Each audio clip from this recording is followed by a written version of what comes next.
Hello, I am back with another book recommendation. I really like this author.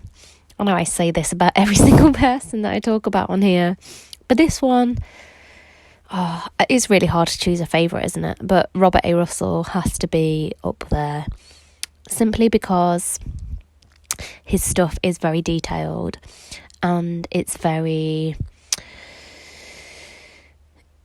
clear, it's very concise, and he just says stuff that resonates. If you listen to enough of his books, I think Barry, God rest his soul, on Giving Voice to the Wisdom of the Ages, has about 17 books, I think I saw he said on his channel. And I've listened to most of them several times. What I'm going to talk about today is called You Too Can Be Prosperous. Excuse me. And he talks about prosperity, he talks about wealth, he talks about abundance, essentially. And he says that the whole world is made up of divine substance, or consciousness, or energy, source. Like, there's only one substance in this world that everything is contained of, made of. Even though it seems like we've got an inner and an outer, we've got our inner world and the external world, everything is one. There is only one substance. And he talks about this divine substance, and he says that basically whatever we're holding in our mind manifests externally as we picture it, as we consider it, as we dwell on it, as we think about it all the time. And he quotes Ralph Waldo Emerson, who says, "A man is what he thinks about all day long." And he says that basically, to change anything, we just need to make new thought roads in our mind, to habitually go over these thought patterns again and again and again, to say, I am prosperity, I am confidence, I am strength, I am success, I am great joy, anything like that, really.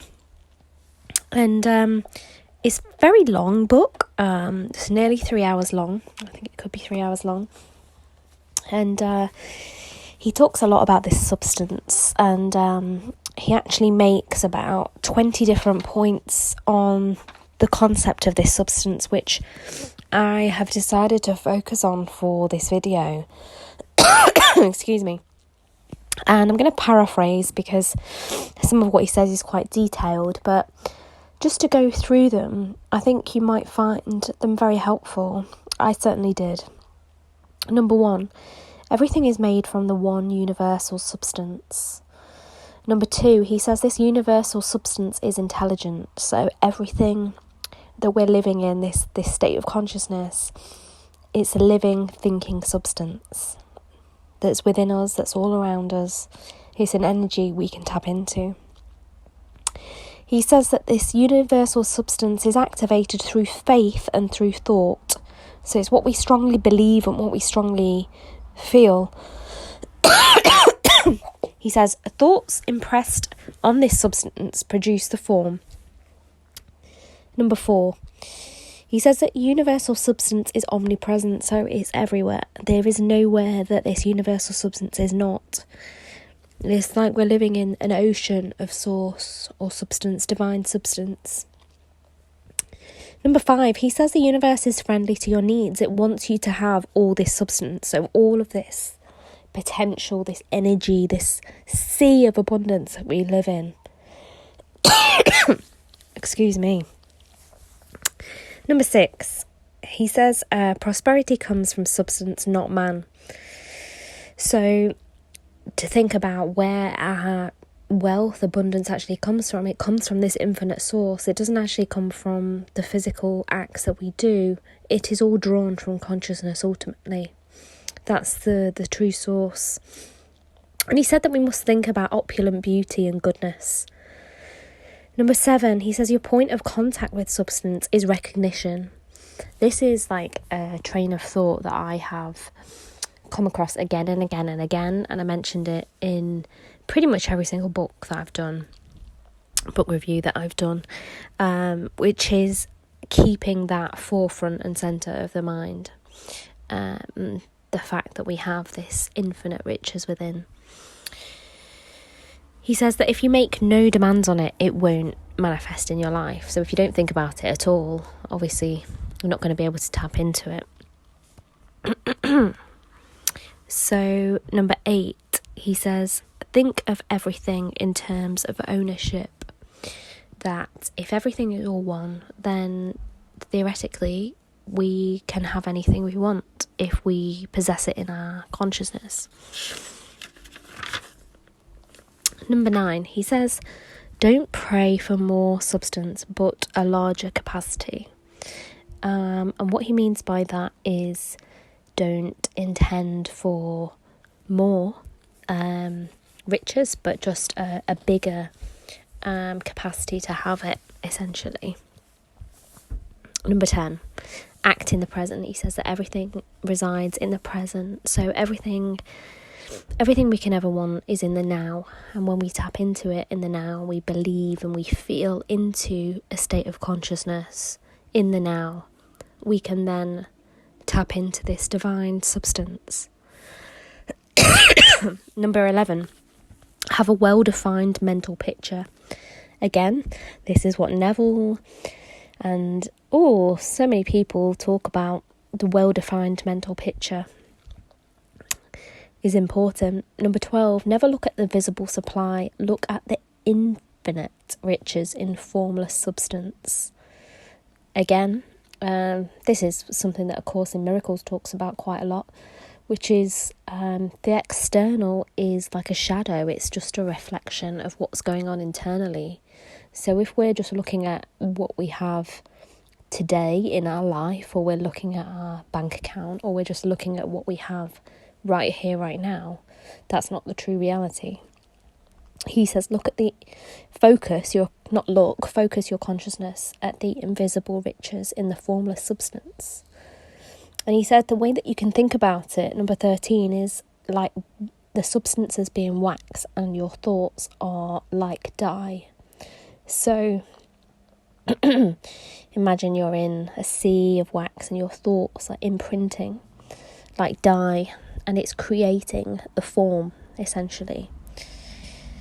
And the more you focus on particular thoughts, the more you hold that mental picture in mind, it creates more dye and more dye and more dye, and then you're going to bring to form what you're holding in your consciousness. Number 14, nothing can overcome somebody who looks to substance for supply. So this is really, he goes on to talk a lot about this, which is about knowing where prosperity and where abundance comes from. You might have heard people talk about 3D and 5D and all of that sort of stuff, and this is essentially what they're talking about. They're talking about, are we believing that our wealth or our money comes from our physical acts, or ultimately does it start with a change in consciousness? He believes that any levelling up in our finances, our prosperity, our abundance, anything really, it starts with substance. That's where it comes from. Is us increasing our capacity, increasing our consciousness of wealth. It's just changing our consciousness, essentially. So number 15, he says, use your whole mind, like never speak of failures and losses. So we are conditioning our consciousness as we're speaking, as we're talking about who we are and what we have.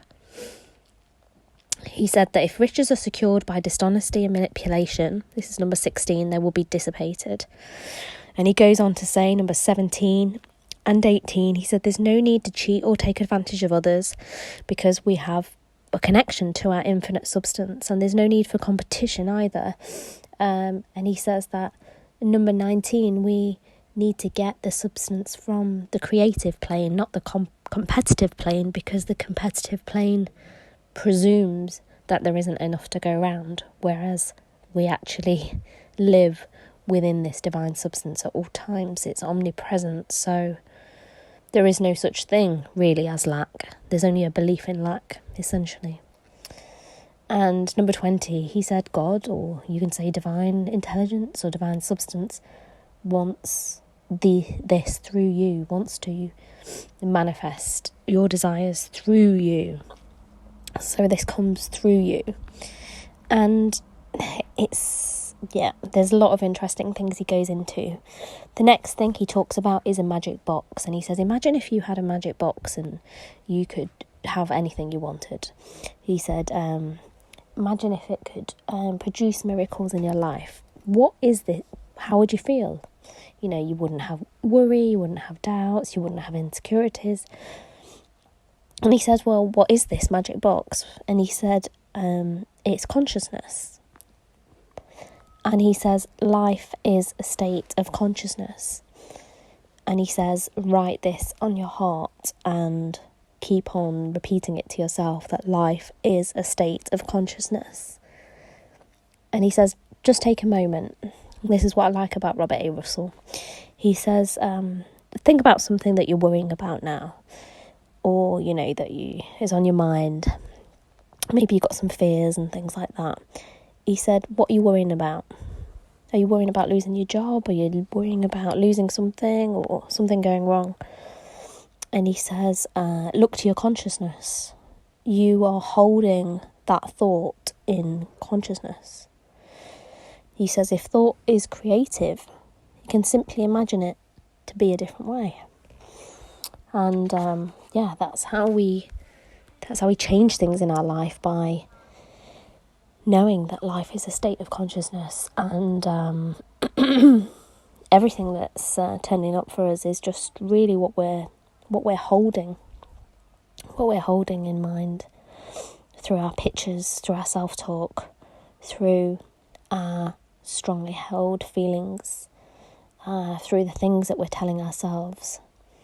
And it's great. I will link to it below. Any comments, questions, let me know.